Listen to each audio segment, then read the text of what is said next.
ତ high guys ନମସ୍କାର ଜୟ ଜଗନ୍ନାଥ ମୁଁ ଆପଣଙ୍କର ପ୍ରିୟ ଦୁଶ୍ମନ ଦୁଃଖ ସୁଖ ୟୁଟ୍ୟୁବ ଚ୍ୟାନେଲରେ ସ୍ୱାଗତ କରୁଛି। ଆଉ ଗୋଟେ ନୂଆ ବ୍ଲଗରେ ମୁଁ କିଛି କହିବା ପାଇଁ ଯାଉଛି। ତ ପଇସା ପଇସା ଏଇ ଜୀବନ ବହୁତ ଚାଲିଗଲା, ମୁଁ ମୋ ନିଜ ସାମ୍ନାରେ ଦେଖିଛି। ତ ସେଥିପାଇଁ ମୁଁ ଆଜି କିଛି କହିଦଉଛି ଯୋଉଟା କି ଏଇଠି ମନେ ରଖିବା ଦରକାର। ଏଠି କଥା ଛାଡ, ତ ଏଠି ନହେଲେ ଏଠି ହେଇପାରିବ ନାହିଁ, ସେଇ ଜିନିଷଟା ବି ଅଲଗା କଥା ଛାଡ। ତ ମୋର କହିବା କଥା ହଉଛି, ଦେଖ ତୁମେ ମ୍ୟାରେଜ କର, ଯାହା କରୁଛ କର, ସେଟାରେ ମୋର କିଛି ଆପତ୍ତି ନାହିଁ। ଆଉ ଜୀବନ ସାରା ରହିବ, ସବୁ କିଛି ତମେ ଯାହା କରିବା ତ କରିବ, ମୁଁ ବୁଝିଲି, ଠିକ ଅଛି। ହେଲେ ଯିଏ ଜନ୍ମ କରିଛି ମାନେ ବାପା ମା ଜୀବନରେ କେବେ ବି ଭୁଲିବ ନାହିଁ। କାରଣ କିନା ମୋ ପାଖରେ ମୋବାଇଲ ଅଛି, ତମ ପାଖରେ ବି ମୋବାଇଲ ଅଛି। ତମ ପାଖରେ ମୋବାଇଲ ଥିବ, ମୋ ପାଖରେ ମୋବାଇଲ ନଥିବ, ଆମେ ଏକାଠି ଥିବା। ତ ସେଇ ଟାଇମରେ ମତେ କେମିତି ଲାଗିବ, ମୋ ପାଖରେ ମୋବାଇଲ ନାହିଁ, ତମ ପାଖରେ ମୋବାଇଲ ଅଛି। ତାହେଲେ ସେଇ ଫିଲ୍ଟା ମୁଁ ହିଁ କରିପାରିବି। ଆଉ ଯଦି ମୋବାଇଲ ମୋ ପାଖରେ ଥିବ ଆଉ ତମ ପାଖରେ ନଥିବ, ସେ ଫିଲ୍ଟା ତମେ କରିପାରିବ। ତେଣୁ କରି ମୋ ଫିଲ୍ଟା ମୁଁ କରୁଛି ଯେତେବେଳେ ମୋର ମୋବାଇଲ ନାହିଁ, ତ ତମକୁ ସତର୍କ କରିଦଉଛି କି ମୋବାଇଲକୁ ସାବଧାନ ରଖ।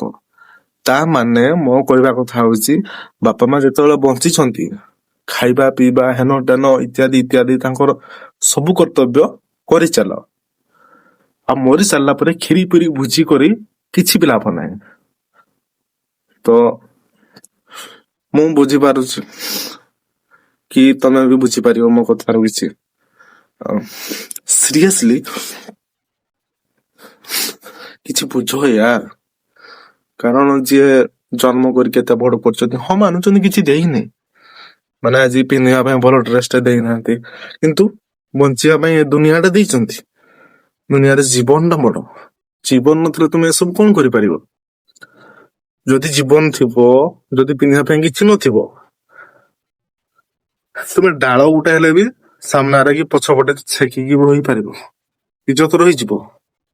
ଜୀବନଟା ନଥିଲେ ଭାଇ କଣ କରିବ?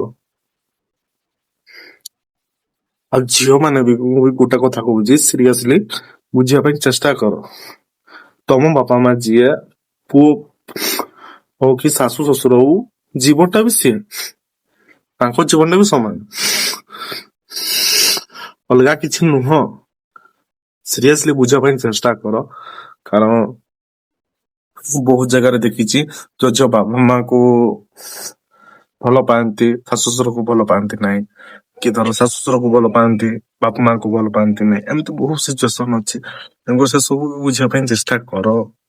ସେ ସବୁ ଖରାପ ଜିନିଷ। କାରଣ ଗୋଟେ ପୁଅ ପିଲା ବି ତା ବାପା ମାଙ୍କୁ ସେତିକି ଭଲ ପାଏ, ଆଉ ତା ବାପା ମା ବି ସେତିକି ଭଲ ପାଆନ୍ତୁ କି ନ ପାଆନ୍ତୁ ସେ ଅଲଗା କଥା। କାରଣ ତାକୁ ଦୁନିଆ ଦେଖେଇଛନ୍ତି, ଯେହେତୁ ସେ ପୁଅ ପିଲା ତାକୁ ନିହାତି ଭଲ ପାଇବ ବାପା ମାଙ୍କୁ। ତେଣୁ କରି ତମର ପାଖରେ ଯଦି ଭଲ ପାଇବା ଅଛି, ତାଙ୍କ ପାଖରେ ବି ନିହାତି ଭାବରେ ଭଲ ପାଇବା ଥିବ। ତେଣୁ କରି ଯାହାର ବି, ଯୋଉ ଝିଅର ବି ସ୍ୱାମୀ ଯୋଉ ସ୍ତ୍ରୀକୁ ଭଲ ପାଉନାହିଁ, ଗୋଟେ ଥର ଖାଲି ବାସ୍ ତାର ବାପା ମାକୁ ଭଲ ପାଇବା ଦେଖ। ସେ ପୁଅ ତ ପୁଅ, ତା ଦୁନିଆରେ ଯେତେ ବନ୍ଧୁ ବାନ୍ଧବ ଅଛନ୍ତି, ଯଦି ତମ ଗୋଡ ତଳେ ନ ପଡିଛନ୍ତି, ତାହେଲେ ମୋ ନା କାଟିଦବ ଲିଷ୍ଟ, ମୋ ଆଧାର କାର୍ଡ ଦେଇଦେବି, କାଟିଦବ ସେଟା। ମୁଁ ଏ ପୃଥିବୀରେ ଜନ୍ମ ହେଇକି ଲାଭ ବି ନାହିଁ। ତେଣୁକରି ଯୋଉ ଭାଇ ମାନେ ବି ମ୍ୟାରେଜ କରୁଛ, ଟିକେ ଦେଖି ଚାହିଁକି ମ୍ୟାରେଜ କର। ଆଉ ବାପା ମାଙ୍କୁ କେବେ ବି ଭୁଲ ନାହିଁ। ଆଉ ଯୋଉ ଝିଅ ମାନଙ୍କ କଥା କହୁଛି, ୟାର ତମ ବାପା ମା ଯିଏ, ତାଙ୍କ ବାପା ମା ସିଏ। ଦୁନିଆରେ ଶପଥ, ତମେ ଏଇନା ମୋ ସାଙ୍ଗ ହେଲ, ସାଙ୍ଗ ଝିଅ ହେଇଗଲ, ଧର ଭଉଣୀ ହେଲ, ହେନ ଯିଏ ବି ହେଲ, ମୋ ବାପା ମା କଣ ତମ ବାପା ମା ନୁହଁ? କି ତମ ବାପା ମା କଣ ମୋ ବାପା ମା ନୁହଁ? ସମାନ ନା? ତାହେଲେ ବୁଝିବା ପାଇଁ ଚେଷ୍ଟା କର ୟାର। ଆଉ ପଇସା କଥା କହୁଛ, ପଇସା ଗୋଟେ ଭିକାରୀ ବି କମାଉଛି ପଇସା। ଟଙ୍କାଟା ହେଲେ ବି ସିଏ ବି କମାଉଛି, ପଇସାର କିଛି ଭ୍ୟାଲୁ ନାହିଁ। ହଁ ସମସ୍ତେ କୁହନ୍ତି ପଇସା ଭ୍ୟାଲୁ ଥାଏ, କିନ୍ତୁ ମୁଁ କହୁଛି ପଇସାର ଭ୍ୟାଲୁ ଟୋଟାଲି ଟଙ୍କା ବି ନାହିଁ। କାରଣ ପଇସା ଗୋଟେ ଭିକାରୀଟେ ବି ଗୋଟେ ପଇସା କମାଉଛି। ଏମିତି କୋଉ ଜିନିଷ ନାହିଁ ଯୋଉଟା କି କେହି କମେଇ ପାରୁନାହାନ୍ତି। ସେଟା ହଉଛି ଇଜ୍ଜତ ମହତ ସମ୍ପର୍କ ସବୁଠୁ ବଡ। ଲାଷ୍ଟ ଭଗବାନ କହିବ ବାଃ। ତେଣୁକରି ଆଉ କଣ କହିବି, ଯଦି କଥାଟା ଭଲ ଲାଗିଲା ନା ନିହାତି କମେଣ୍ଟ କରିବ ହେଲା। ଆଉ ଏଟା ତ ହାପି ନିୟର କିଛି ମୋ ପାଇଁ ନାହିଁ। ଠିକ ଆରମ୍ଭର ହିଁ ହାପି ନିୟର ଆରମ୍ଭରେ ହିଁ 2026ରେ ବହୁତ ସାରା ଦୁଃଖ ଆସିଯାଇଛି ମୋ ଲାଇଫରେ। ମାନେ କଣ କହିବି କଣ ନାହିଁ କିଛି ବୁଝି ବି ପାରୁନି। ଛାଡ ସେ ଅଲଗା କଥା। ପ୍ରଥମ ତ ଦେହ ବି ଭଲ ନାହିଁ। ସେକେଣ୍ଡରେ ମାନେ ମୋ ଜେଜେବାପା ବି ମୋ ଦାଦା ବି ଏକ୍ସପାର୍ଟ କରି ଯାଇଛନ୍ତି। ସେସବୁ ବହୁତ ଦୁଃଖର କଥା 2026ରେ। ମାନେ ସମସ୍ତେ କହୁଥିଲେ ଆଉ ମୁଁ ବି କହୁଥିଲି ଚିରିଦେବି ଫାଡିଦେବି ଇଏ କରିଦେବି ସେ କରିଦେବି, କିନ୍ତୁ ଭାଇ ଭବିଷ୍ୟତ କଥା ଆଗ କଥା କେହି କହିପାରିବେନି କଣ ହବ କଣ ନାହିଁ। ତେଣୁକରି କଣ ଆଉ କହିବି, ତାଙ୍କର ଆତ୍ମା ବି ମୁଁ ଯେତିକି ପ୍ରାର୍ଥନା କରୁଛି ବହୁତ ଖୁସିରେ ରୁହନ୍ତୁ।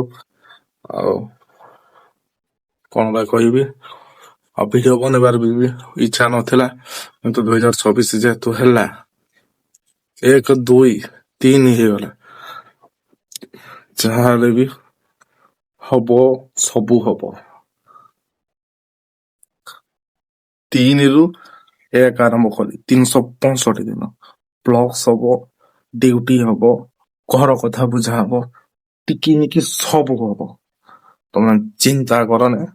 ଏଇଟା 365 ଦିନ 2026 ମସିହାର ଫାଷ୍ଟ ବ୍ଲଗ। ଯଦି ଭଲ ଲାଗିଲା ଲାଇକ୍ ସେୟାର ସବସ୍କ୍ରାଇବ କରି ପାଖରେ ଥିବା ବେଲ ଆଇକନକୁ ପ୍ରେସ୍ କର। ତ ରହିଲି, ନମସ୍କାର, ଜୟ ଜଗନ୍ନାଥ।